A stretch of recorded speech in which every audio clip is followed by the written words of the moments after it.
Pakistan business wala, and I am a student of Rehan School Lahore campus, level 1 student batch 4, and I am currently from Lahore, Pakistan. So this is my short introduction. So hello everybody and hello Miles.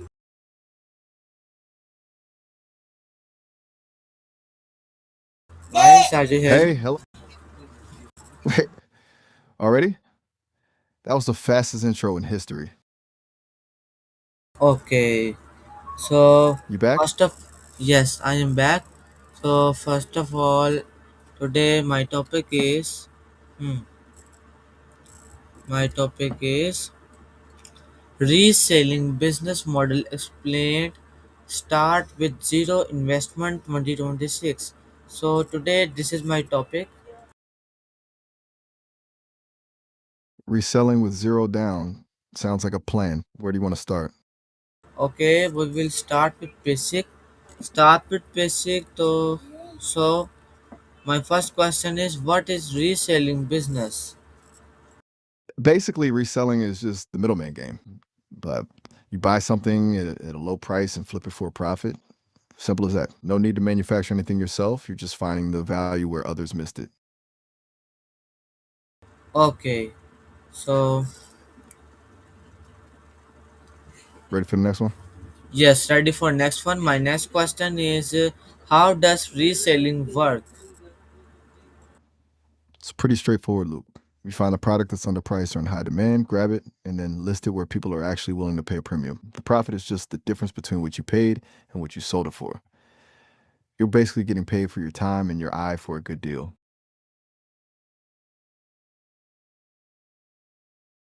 Okay, so we will move on our next question. Our next question is reselling profitable in 2026?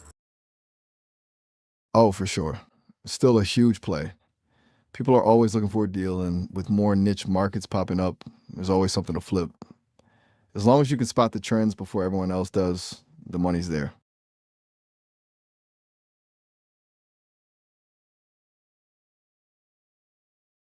Okay, You good? Next question.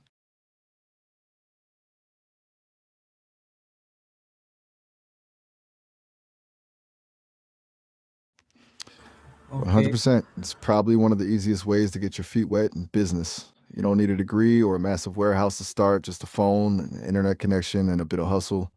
Most people just start with stuff they already have around the house to see how it works, ready to keep going. okay. So, I'm on it.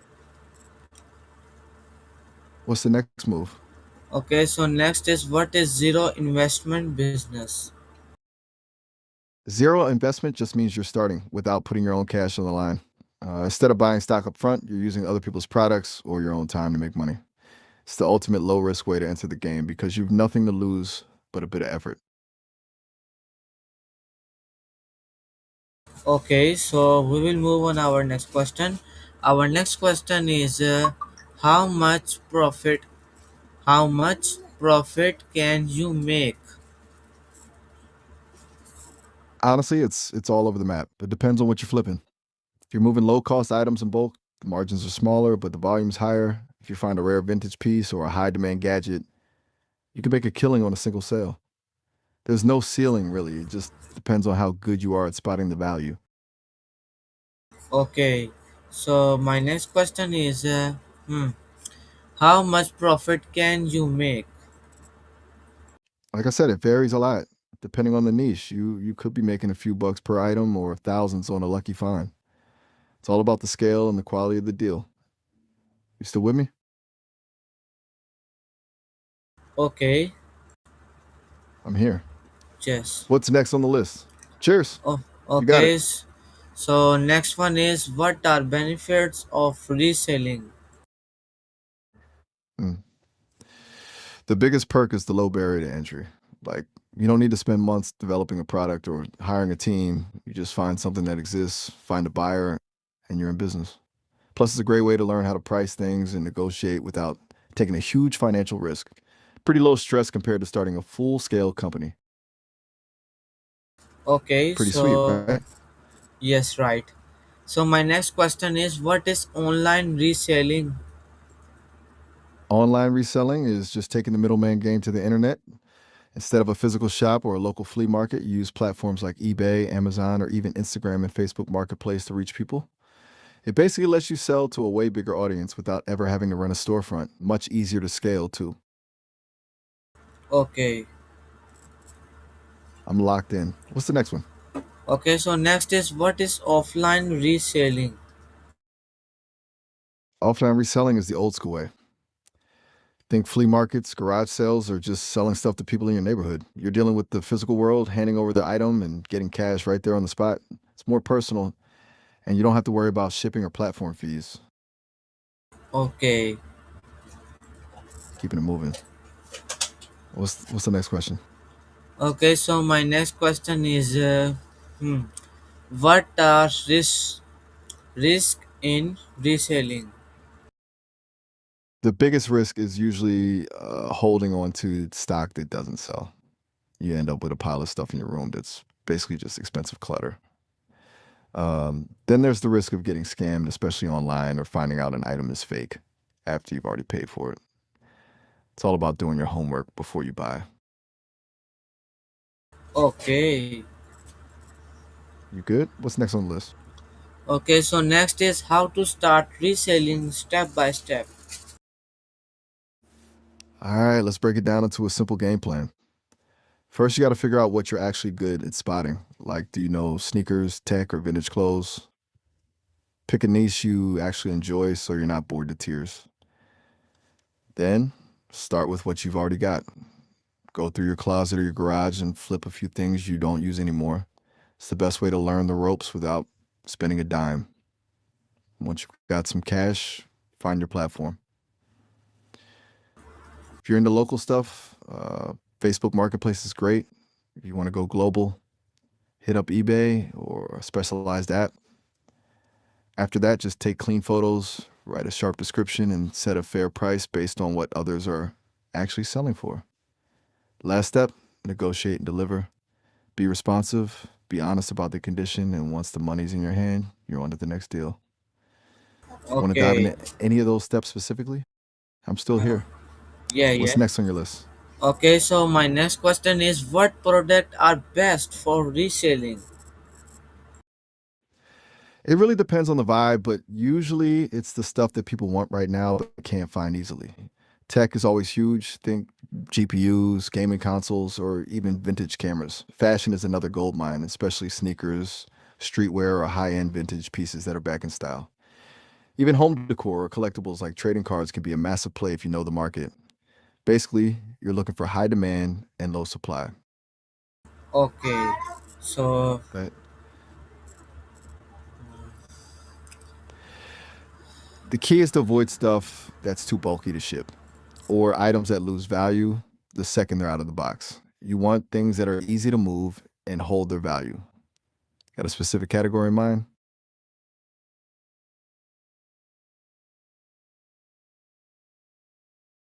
okay, so we will move on our next question. Our next question is what is target audience? Sorry, what is Your target? target. Sorry, my mistake. My question is what is target market? Your target market is basically the specific group of people most likely to buy what you're flipping. Instead of trying to sell to everyone, you narrow it down. Like if you're reselling rare gaming keyboards, your target market isn't just people who use computers, it's hardcore gamers and tech enthusiasts. The more specific you get, the easier it is to find them and price your stuff correctly. Okay. It's a way to save yourself a ton of time. If you try to talk to everyone, you end up talking to no one. Yes. You just got to find your tribe. Ready for the next one? Yes, ready for next one. So my next question is how to analyze competitors. Analyzing competitors is basically just some professional stalking. You just spend some time on the platforms where you're selling and see what's actually moving. Look at the sold listings, not just the active ones, because that tells you what people are actually paying. Not just, wait, you're heading out? Just as we were getting into the, my bad, I totally misheard you. You were, you were saying something about the live stream? You're doing a job right now? Just let me know if you need to hop off or if we're still rolling with Yes. the reselling Oh, talk. Okay, okay, All right. okay. So my next question is how to set profit management. Profit management is basically just making sure you don't spend your winnings before you've actually made them. You got to track everything. Set aside the original cost of the item so you can reinvest it in more stock and then separate the actual profit. If you don't keep those two piles of money separate, you'll wake up one day wondering where all your inventory money went. It's all about keeping a clean ledger. Okay. So my next question is what mistake to avoid? The biggest one is definitely overbuying. It's easy to get excited and grab everything that looks like a deal, but then you end up with a garage full of stuff that just won't move. Then there's underpricing your items because you're too eager to sell, or just flat out ignoring the shipping costs. Those can eat your profit alive if you're not careful. Eh, be honest about the condition too. If you had a Okay. scratch or a dent, it'll come back to haunt you with a bad review or a refund request. Yes, yes, I am understanding your answers. So my next question is where to find cheap products? You've got a few different routes you can take. For the local hunt, hit up garage sales, thrift stores, and flea markets. That's where the real hidden gems are. Then you've got online options like Facebook Marketplace, Craigslist, or even the clearance sections of big retailers. The pro move is looking for mispriced items, stuff people are selling cheap just because they don't know what they actually have. You just got to be faster than the next guy. Okay, so wonderful. So my next question is how to use the RAS for reselling. Wait, the RAS? You mean like a specific tool, an app, or maybe you're talking about AI? Let me know what you're referring to so I can give you a real answer. Okay, so the RAS is like for listing your products. Okay, so my question is how to use the RAS for reselling. Ah, got it. You're talking about a listing tool. Since it sounds like a specialized tool for your market, the move is usually to focus on high quality photos and keywords. You want the tool to do the heavy lifting for the listing, but you still got to be the one to make the product sound irresistible. You're using it to push to multiple platforms at once. Okay, I'm assuming that's a yes. Since you're using a tool to scale up, you're already thinking like a pro. What's the next question on your list? okay, so my next question is uh, what is wholesale sourcing? Wholesale sourcing is basically buying in bulk straight from the source. Instead of hunting for one off deals at a thrift store, you're getting a huge shipment of the same product at a deeply discounted rate because you're buying so many of them. It's the fastest way to scale because you've got consistent stock to sell, but it usually requires more cash up front. You just got to find a supplier you can actually trust. Okay, good. So my next question is hmm, next is what is local market sourcing? Local market sourcing is just the grassroots version of the hustle. It's hitting up the local hubs like Shah Alam Market since you're in Lahore and building relationships with the vendors. Instead of an app, you're walking the aisles, checking quality in person, and negotiating face to face to get the best possible price. It's way more hands on, but you can find deals that never even make it online. Okay, so my next Okay. question is yes, next question is what is drop shipping? Drop shipping is like reselling on autopilot. You don't actually hold any inventory. You list a product from a supplier on your own site, and when someone buys it, the supplier ships it directly to the customer. You just pocket the difference. It's the ultimate zero investment move because you never buy the product until the customer has already paid you for it. Okay. Easy money, right? But it takes some real work to find a supplier who doesn't ship junk. Ready for the next one? Yes, next one. What is supplier trust? Supplier trust is basically the foundation of your whole operation. If your supplier flakes or sends bad products, it's your reputation on the line, not theirs. You're looking for consistency, someone who ships on time, communicates clearly, and doesn't suddenly change their prices. The pro move is to start with small test orders before you commit to a huge bulk buy, just to make sure they aren't selling you a dream and shipping a nightmare. Okay. I'm still with you. What's next on the list? Okay, so next is how to check product quality. You got to be your own harshest critic. If you're buying in person, get hands on, check the stitching on clothes, test the buttons on tech, or look for cracks in wear. If you're sourcing online, demand real photos, not just stock images, and read the negative reviews specifically. That's where the truth is. You want to find the flaws before your customer does. Yes, of course. Exactly. Don't Yes. want to leave any. So next question is, next is how to sell on Facebook. Selling on Facebook is a powerhouse for reselling, especially for local stuff. First, you hit up Facebook Marketplace. It's basically a digital flea market. List your items with clear, bright photos and a title that actually describes what it is. Then join local buy and sell groups in Lahore. That's where the real community of buyers hangs out. Be ready to handle a lot of is this still available messages and always meet in a public place for the handoff. Simple and effective. Okay, so we will move on our next question. Our next question is, hmm, what is content marketing?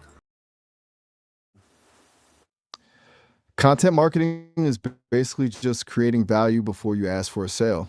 Instead of just posting, buy this for 500 rupees, you make a video showing why the product is actually useful or how it looks in real life. You're basically building trust and showing your expertise so that by the time you list the item, people already want it from you because they trust your taste. It's the difference between being a salesperson and being a curator. I am, yes, creator for creators. Exactly.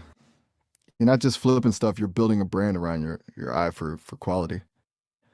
When you're the guy who always finds the best tech or the queen of vintage finds, people stop hunting for deals and just start waiting for your next post. That's Okay, when you've really made it. Right? yes.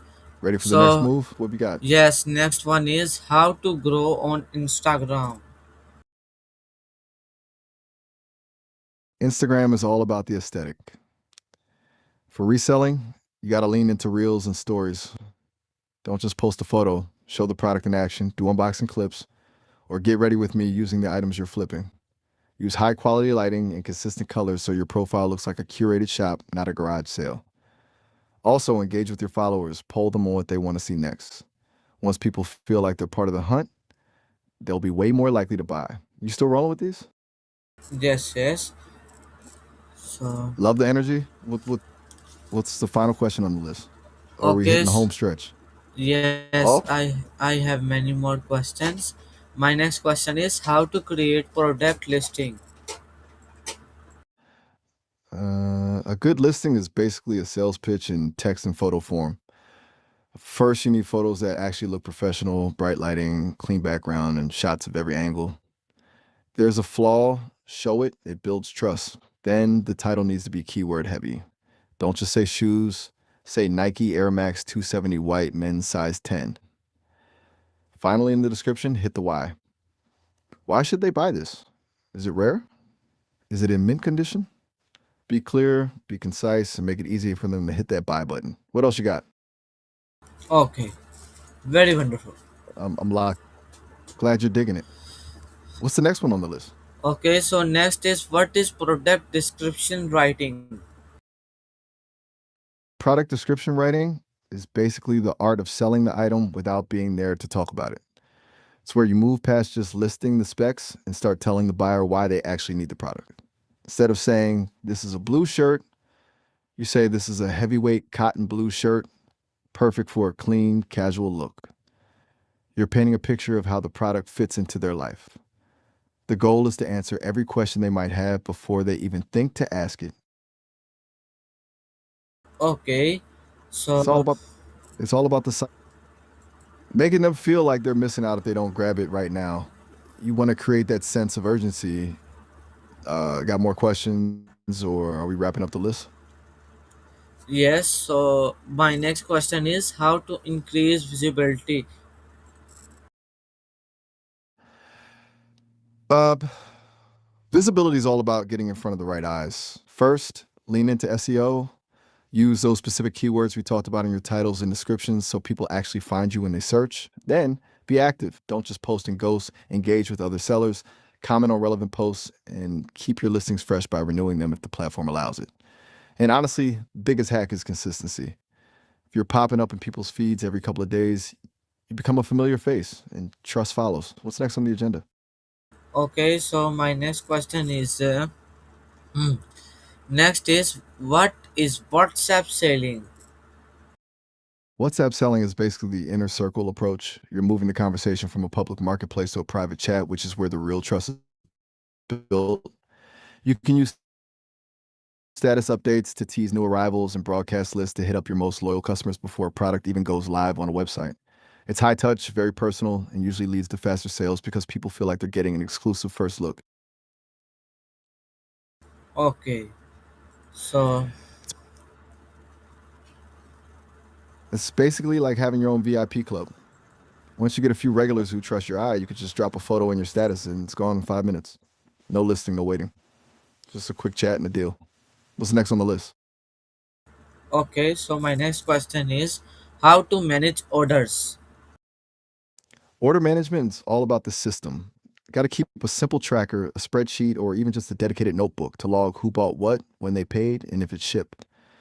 If you're doing this at scale, you need a clear process. Order comes in, payment is verified, item is packed, and then you send the tracking info immediately. The faster you communicate, the more professional you look, and the happier the customer is. You can't just wing it once you have 10 orders a day. You'll lose something. And that's a quick way to get a bad review. Okay, Keep it tight, keep it organized. You want your system to be so smooth that you don't even have to think about it. What's the next question on the list? okay, so next is what is COD, cash on delivery? Cash on delivery or COD is basically the trust me, I'll pay you when I see it model. It's huge in places like Pakistan because it removes the risk for the buyer. They don't have to send money into the void, they only pay once the courier hands them the package. For you as a seller, it's a great way to get more customers, but you've got to be careful with returns or people who just change their mind when the rider shows up. Okay, so It's a bit of a it's a bit of a gamble because you're paying for the shipping upfront usually, and if the buyer goes to rider, you're out that shipping cost. It's a trade off for getting more people to actually buy from you. okay, Still with me? okay, so my next question Okay. is What's how the next to one on your handle. list? Okay, my next question is how to handle payments. Payments are the most important part, obviously. Depending on where you're selling, you've got a few options. For local deals, cash is king. For online, you've got digital wallets, bank transfers, or if you're using a platform, they usually handle the escrow for you. The main thing is to never ship an item until you're 100% sure the payment is cleared. Don't trust a screenshot of a transfer. Check your own account. You got a specific way you're planning to take payments? Yes. All right, let me know. What's the O- setup? Digital Okay. wallets? Uh, You good? do not discuss this topic.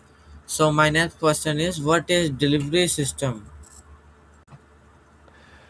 The delivery system is just how you get the goods from your door to theirs. For local stuff in Lahore, you might just use a ride hailing app or a local courier service to zip it across town. If you're going bigger, you're looking at companies like TCS or Leopard. But the goal is to find a balance between speed and cost so you aren't eating into your profits just to ship a t-shirt. You planning on doing mostly local deliveries or going national? Okay, You're so thinking about yes, you continue. I'm just saying if you go national, you'll need a more solid partnership with a courier service to keep those costs down. But if you're sticking to Lahore for now, you can keep it lean. What's the next question on the list? Okay, so next is how to Shipping management is all about the details. You got to get your packaging right first, secure, clean, and not too bulky, or you're paying for air. Then keep a log of every tracking number and send it to the customer the second the package leaves your hands. It's that small bit of communication that keeps them from panicking and messaging you every hour. You want the process to be a conveyor belt: pack, label, ship, notify. Simple. Ready for the next one? ready for next I one. got This you. is my set. Yes, this is my second last question. My second last question is how to track orders. Tracking is all about keeping a paper trail. If you're using a courier, you just save that tracking ID and keep a simple sheet where you match the ID to the customer's name. The pro move is to send that link directly to the buyer so they can track it themselves. It saves you from having to answer the same question 10 times a day. Just keep it organized and you're gold. Okay, so thank you everyone for watching my AI session. And Miles, if you enjoy, so you can like, share, comment, subscribe. If you want to support this channel, so you can subscribe or watching the live sessions, other uploading videos, and like, share, comments. So we will meet again in new session. Allah Hafiz. Allah Hafiz. Great session. You crushed it.